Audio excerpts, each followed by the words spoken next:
पता है कि आपका और हमारे बीच का लगाव सच में कितना है और हम आपके लिए कितना मायना रखते हैं। ये भी हमको महसूस सम्मान समारोह में ही होता है और अभी हम वो जो महसूस कर पा रहे हैं वो सब आपकी वजह से महसूस कर पा रहे हैं, उसके लिए बहुत सारा धन्यवाद।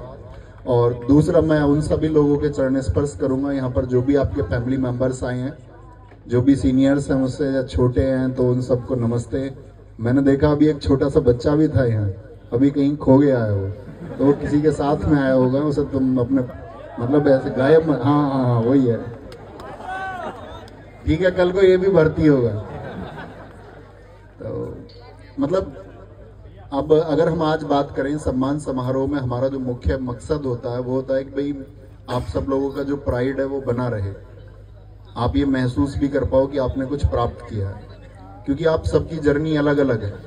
बहुत सारी जर्नी ऐसी भी होंगी कि बोलते ना, बहुत सारे बच्चे संकोची होते हैं जो कह भी नहीं पाता, और मतलब मायूस करने वाली कहानी भी होती है।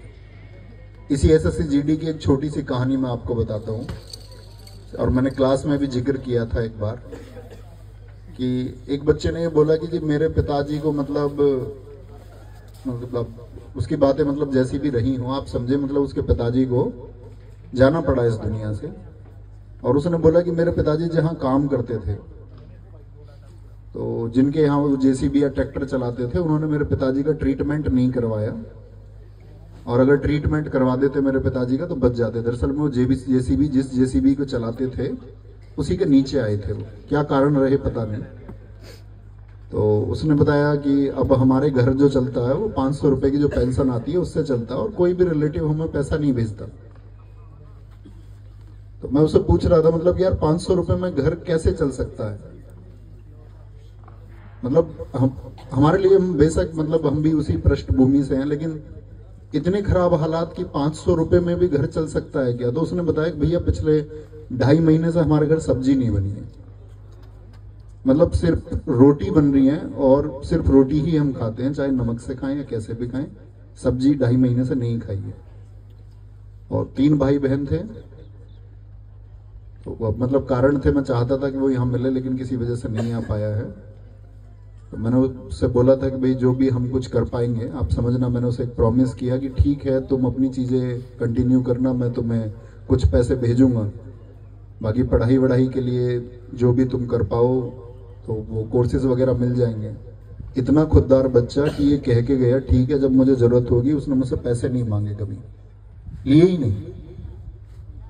उसी तरीके से अपना सर्वाइवल किया, और आज आपके साथ में वो भी सीआईएसएफ में सेलेक्ट हुआ है।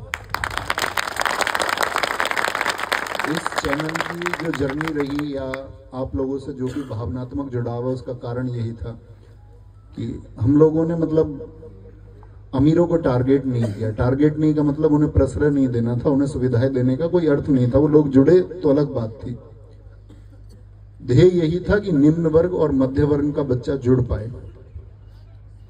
आज आप देखोगे आरडब्ल्यूए के जो स्टूडेंट्स हैं वो अमीरों के बच्चे बेशक सफलता के बाद हो गए हैं, लेकिन शुरुआती दौर पर इसके जो बच्चे इससे जुड़े थे वो ग्रामीण परिवेश के निम्न और मध्यम वर्ग के परिवार के, मैं कहूं तो निम्न वर्ग कहना ज्यादा सही होगा।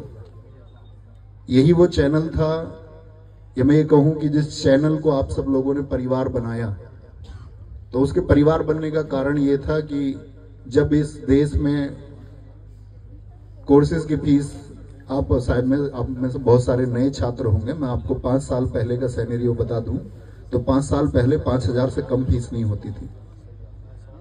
आज हिंदुस्तान में जो ये कोर्सेज की फीस है एनालिसिस करना, वो आरडब्ल्यूए ने कम की है। इस देश में जो कोर्सेज, दूसरी बात, आज यूट्यूब पे जो डेडिकेटेड लोग पढ़ाने लगे हैं सब लोग, इसकी शुरुआत आरडब्ल्यूए ने की है। मतलब लोग मजबूर हो गए, लोग ये बोल रहे हैं कि ठीक है तुम्हारा मतलब ये कंपैरिजन हो जाएगा, वो नहीं करना चाहिए, लेकिन अभी आप में से कई साथियों ने खड़े होकर बोला कि हमने कोर्स भी नहीं खरीदा और फ्री ऑफ कॉस्ट क्लासेस से हमारा सिलेक्शन हो गया, तो बच्चा क्यों ही पैसा खर्च करेगा? फिर कोई अर्थ ही नहीं बनता। और फिर आपकी सबकी जर्नी रही होगी एक, लेकिन मैं हमेशा यही बोलता हूँ, ये शायद हम लगभग 20वां प्रोग्राम कर रहे होंगे ऐसा, तो मेरा हमेशा मैसेज यही होता है कि सर ने जो अंकित भाटी सर ने सपना देखा कि भाई हम एक गरीब से गरीब घर तक एजुकेशन को पहुंचाएंगे, बच्चे के पास पढ़ने के लिए पैसे नहीं भी हैं लेकिन उसके अंदर वो हौसला जुनून है कि वो अपनी चीजों को दिशा दे सकता है, तो हम उसको एक माध्यम जरूर देंगे। और वो शायद आज घर घर तक एजुकेशन पहुंच चुकी है।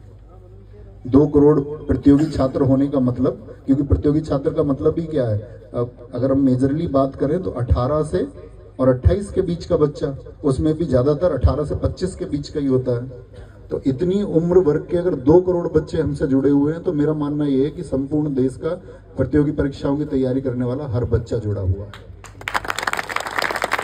और जब संपूर्ण देश के इतने बच्चे जुड़े हुए हैं, उन बच्चों में से कुछ आप बच्चे यहाँ बैठे हुए हैं, तो आप विशेष हैं।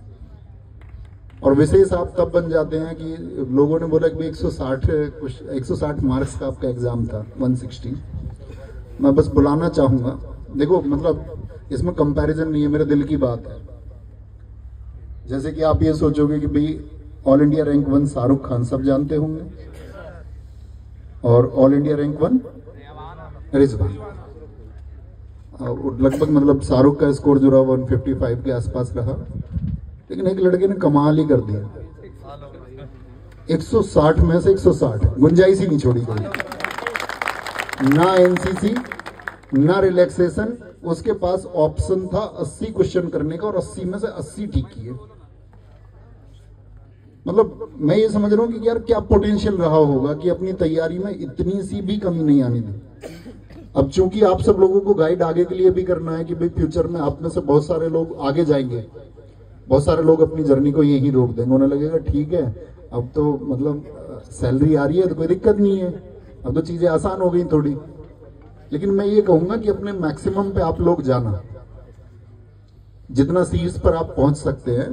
ऐसा बिल्कुल नहीं है कि अगर आपको लगता होगा कि भाई आप एक औसत छात्र हैं और अभी आप किसी ग्रुप डी स्तर की परीक्षा के लिए सेलेक्ट हुए हैं, तो कल आप ग्रुप ए की परीक्षा के लिए सेलेक्ट नहीं हो सकते।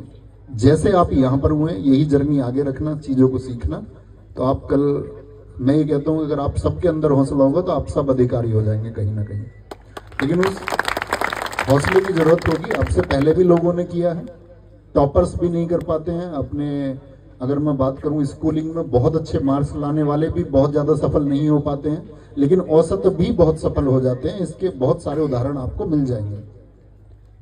और कोई एक ऐसा अपना एक ध्येय चुन लें, क्योंकि जीवन में अगर टारगेट नहीं है, क्योंकि अभी तक आप किसके सहारे जिए, टारगेट के सहारे कुछ था, तो एक टारगेट हमेशा रखना आगे कि अभी मुझे ये चीज अचीव करनी है और ये बाकी। और एक भाई होने के नाते सलाह यही है कि जब मंथली सैलरी आए तो उसके बाद का संतुलन बड़ा महत्वपूर्ण है। आप पर आपका जो परिवेश है, आपके जितने भी साथी होंगे जो आपके साथ में मंथली सैलरी पाएंगे, तो हमारे और बाकी सबके सैलरी एक कैडर में सबकी बराबर आएगी, लेकिन हम लाइफ स्टाइल से बड़ा प्रभावित होते हैं लोगों से। हम देखेंगे यार मुझे भी 50,000 रुपए मिलते हैं और इस बच्चे को भी 50,000 रुपए मिलते हैं, ये तो बढ़िया पहनता है, बढ़िया लाइफ जीता, पार्टी वार्टी करता है, और हम कुछ कर ही नहीं पाते। तो उसको देख के कंपैरिजन नहीं करना। आपके हालात आप जानते हैं, शायद उसके ऊपर डिपेंडेंसी ना हो, कोई निर्भर ही ना करता हो, उसको अकेले का अपना अकेले का जीवन चलाना, उसका घर डेवलप हो। तो एक तो आप किसी के साथ में तुलना मत करना कि भाई ये कोई किसी तरह का जीवन जीता है उसी नौकरी में, तो मैं भी ऐसा ही जीवन जीऊंगा। पहली बात तो ये, इसी के लिए मतलब आप पंचतंत्र किसने लिखी है जरा बताओ। विष्णु शर्मा। विश्व में कौन से नंबर की बिकने वाली किताब है? विश्व में कौन से स्थान पर आती है सेलिंग में? कौन बता सकता है? हाथ उठाओ। कितने पे आती है? दूसरे पे। पहले पे कौन सी आती है? बाइबल। तो वो दुनिया की मतलब दूसरी सबसे ज्यादा बिकने वाली किताब है।